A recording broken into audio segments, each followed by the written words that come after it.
നമുക്കിന്ന് മുരിങ്ങയ്ക്കായും മാങ്ങയുടെ കറി വെക്കാം.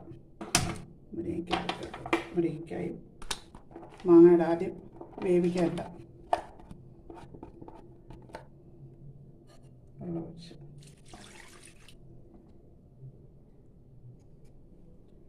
ഇച്ചിരി ഉപ്പുപൊടി,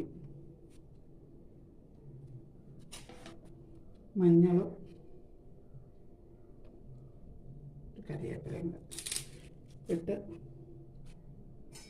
വേവിച്ചെടുക്കുക. ഇരട്ടില്ല കണ്ടാൽ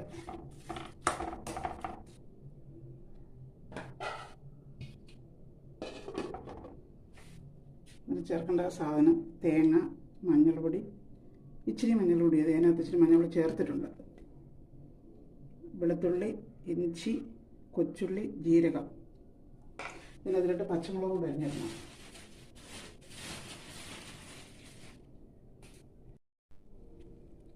പച്ചമുളക് നമുക്ക് അരയ്ക്കണ്ട, അങ്ങനെ അരിഞ്ഞിട്ടാൽ മതി.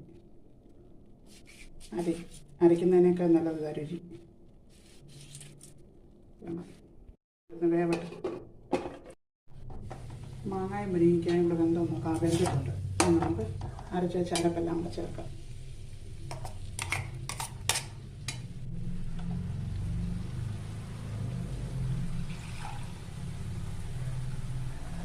ഞാനൊരു കാര്യം പറയാൻ പറഞ്ഞത്, ഞാൻ ഇങ്ങനെ പച്ചയ്ക്ക് അരയ്ക്കുമ്പോൾ ഓരോ കതർപ്പ് കരിയേപ്പിലയും കൂടെ അരയ്ക്കും. അത് നല്ലൊരു രുചിയാണ്. അതുപോലെ പ്രഷറുകാർക്കൊക്കെ നല്ലതല്ലേ. ഇത് പച്ചമണമൊന്ന് മാറുന്നവരെ തിളച്ച് കിട്ടണം.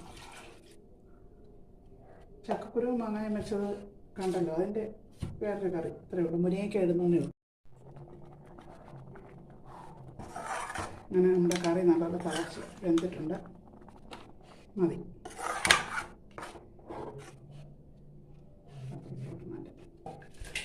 നമുക്ക് പാത്രത്തിലോട്ട് മാറ്റാം.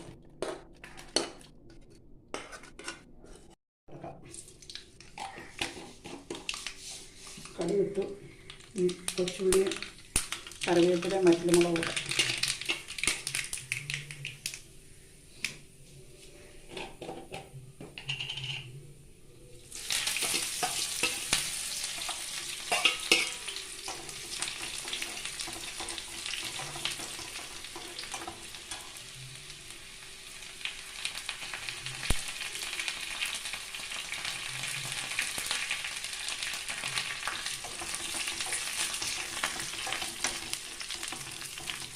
ശരി, ഉലുവാപ്പൊടിയും കൂടെ ചേർക്കണം നമ്മൾ.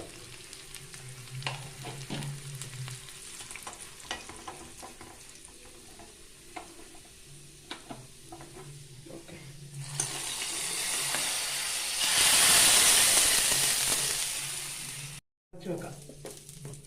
ഉച്ചയ്ക്കുന്ന അന്നേരം എടുക്കാം.